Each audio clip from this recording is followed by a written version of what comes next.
This week, the Nightcrows update happened one day later than it normally does, which was a surprise for players. But the important thing is that it happened, bringing news and events for players.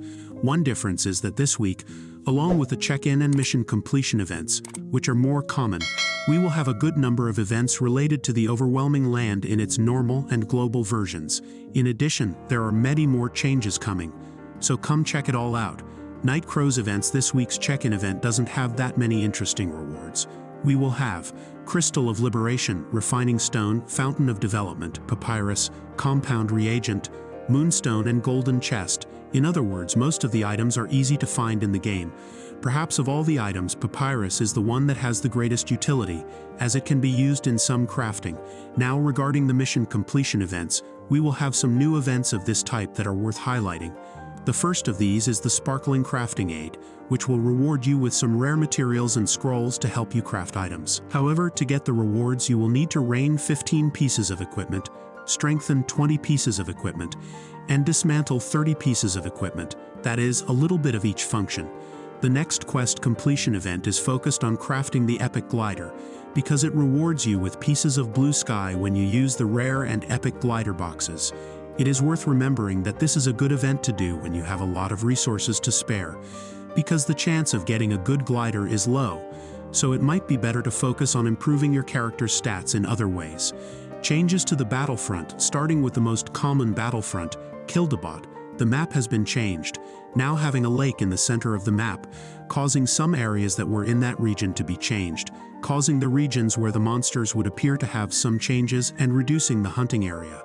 I believe this change was made to reduce the area where players can defeat monsters to encourage PvP battles. Regarding the rewards, they seem to be the same. A big change was the addition of a new area in the battlefront, the Aber Volcanic Field. This is a region with monsters whose levels range from 84 to 115, and to enter the area the player needs to be at least level 60. These levels are extremely high for a regular player, and perhaps even for high-level players, which raises the question of why they added this region now if the average player level is close to or below 60. The rewards are very good with the Essence of Curses as a drop, but it is very difficult to farm on this map. Party buff: there was never a big incentive to defeat monsters in a group in Nightcrows, because even though the speed of defeating monsters was faster, the XP and loot were divided among all members, which ended up being the same as each one farming alone on the map. But with the recent update, this has changed.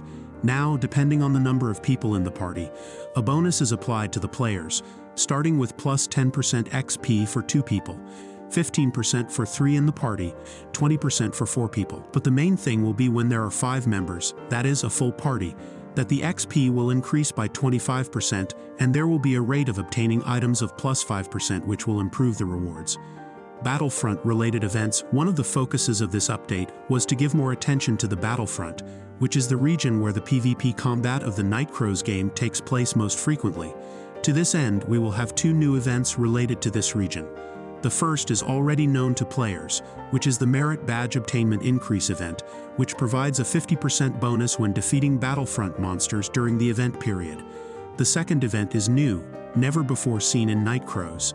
In the Named Monster Item Obtainment event, the amount of items that named Battlefront monsters will give as a reward when defeated will be buffed, going from 3 items to 5 for Kildabot monsters and from 4 to 6 for Chaos Kildabot monsters. In this Nightcrows equipment creation event, we will have an incentive for endgame players to increase the level of their equipment by plus 1 strengthening, using their Nightcrow equipment as material, to generate Nightcrow pieces and use them as material to create a selection chest of 1 level higher.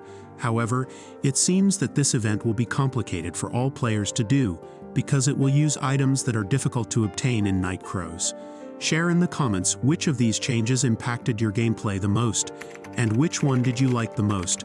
If you found the video useful, consider leaving a like and subscribing to the channel to receive more videos.